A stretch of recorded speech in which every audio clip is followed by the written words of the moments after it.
And I don't think the Democratic Party is going to be able to go forward until they make a decision. Whose side are you on here? Are you on the side of Western civilization and Western values, or are you on the side of the terrorists? Are you with those kids?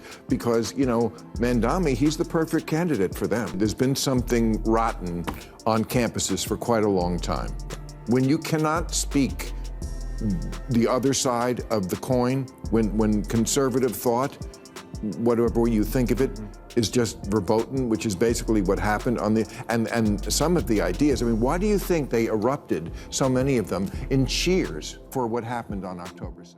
On the latest episode of his talk show, Bill Maher delivered a blistering critique of the Democratic Party, warning that it's on the brink of collapse if it keeps catering to the far-left fringe.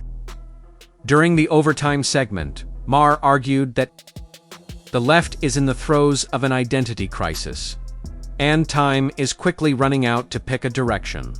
The sharp commentary followed a heated back and forth with several progressive guests, adding fuel to an already fiery conversation. If you enjoy bold political takes, make sure to hit that subscribe button and turn on notifications. Now, let's dive in. Says that woke is officially dead, capitals. You gotta cloud some of this shit. You just officially dead at Brown. After that, their settlement with the administration. What do you make of the president's war on the academy? I don't know what the academy. I think he means. Higher education. I think the person means academia. Academia. Well, the this academy. person should go to an academy. War on the academy. Yes, on academia. I'm not totally against it. Yeah. Academia needed a hot poker up the ass. The segment opened with a shocker. Bill Maher, once considered a liberal mainstay, came out swinging in support of President Trump's battle against wokeness in higher education. Maher praised Trump's moves to crack down on critical race theory, cut funding to left-leaning universities, challenge entrenched academic elites, and enforce immigration policies that shook the ivory towers. As expected, the liberal media erupted. Protesters took to the streets.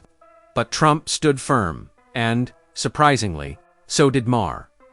This wasn't the narrative Democrats were counting on, especially not the party loyalist seated across from Maher, who looked completely blindsided.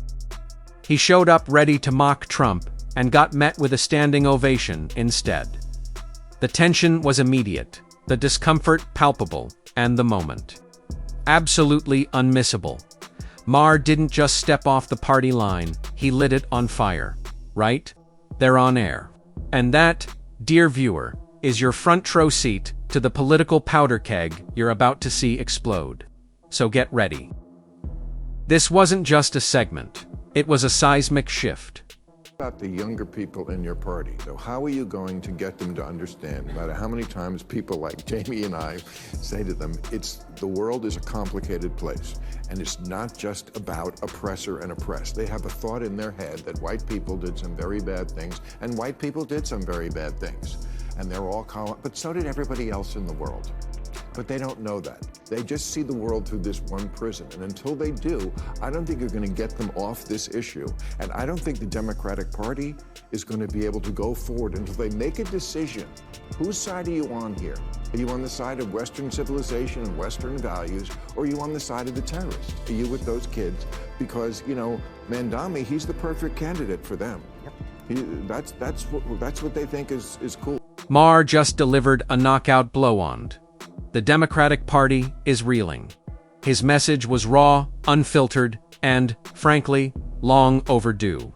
He called out what few on the left are willing to admit. The identity crisis gripping young Americans didn't happen by accident.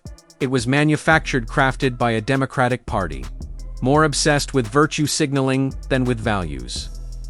In their frantic rush to appease every fringe group and tick every ideological box, Democrats lost sight of the fundamentals: patriotism, logic, and basic common sense. The result? A generation now torn between standing with their own country or showing sympathy for its enemies. And disturbingly, far too many are choosing the latter. Why? Because they've been fed a steady diet of anti-American narratives and ideological extremism by the very institutions the left has spent decades propping up. Maher didn't sugarcoat it. He warned that if the Democratic Party continues down this road of moral relativism and identity politics, they're not just alienating voters, they're steering themselves toward political oblivion. And this time, they won't be able to point the finger at Trump. The blame will rest squarely on their own shoulders. Our universities have been out of control for a long time. They became indoctrination factories. They forgot there's absolutely no diversity of thought. Well, and they're continuing to racially discriminate. And it's that. Against the law. And as that. The Supreme Court ruled 2 years ago. I mean, there's a lot of inefficiencies. The overhead in higher education, why it's so much more expensive than when I went. The overhead is very high, but I also want to be really clear that Donald Trump is not interested in making them more efficient or getting rid of overhead or dealing with affordability. This is his woke culture war. This is his culture war against things that he doesn't believe in and want to see, and it's actually extending to our service academies. Well, West you don't Point, have to Air be Force Donald Academy. Trump to think that there's been something rotten on campuses for quite a long time. Democrats just can't handle even a hint of praise for Donald Trump. The moment anyone says something even slightly favorable, the party kicks into full-blown damage control mode. Case in point. Watch Democratic Representative Jason Crow squirm as Bill Maher and Jamie Kirchick openly commend Trump's tough stance on the ideological chaos consuming academia. You could almost see the panic behind Crow's forced grin. Desperate to regain ground, Crow launches into the usual anti-Trump script, but it lands with a thud. Why? Because the current mess on college campuses didn't begin with Trump. It spiraled under Biden, fueled by an overdose of woke policies that inflated bureaucracy and replaced merit with identity politics. Trump's not targeting universities out of spite. He's cleaning up the mess. And let's be real. Real reform doesn't come from safe spaces and echo chambers run by tenured ideologues. It comes from stripping away the nonsense and restoring focus. Like it or not, that's exactly what Trump is doing. You cannot speak the other side of the coin when conservative thought, whatever you think of it, is just verboten, which is basically what happened on the, and some of the ideas. I mean, why do you think they erupted, so many of them, in cheers for what happened on October 7th? Why do you have professors coming out there and saying they were exhilarated by this mass massacre of people? Okay, that didn't happen overnight. Yeah. Something, they're ivory towers. And also, they're just very anti-America. You could practically feel the air leave the room as Bill Maher doubled down, unapologetically praising Trump for doing what few have the guts to attempt: cleaning up the ideological mess in our universities. And can you really blame him? When tenured professors at so-called elite institutions like UC Berkeley, Cornell, and Columbia publicly praise Hamas for the October 7th massacre. We're no longer talking about education, we're talking about radical indoctrination cloaked in academic prestige. These aren't just anti-Israel tirades. They're anti-American, anti-reason, and a direct rejection of the values this country is supposed to uphold. Maher didn't sugarcoat it. He called it exactly what it is. And for once, the unvarnished truth made the room visibly uncomfortable. But sometimes, discomfort is necessary.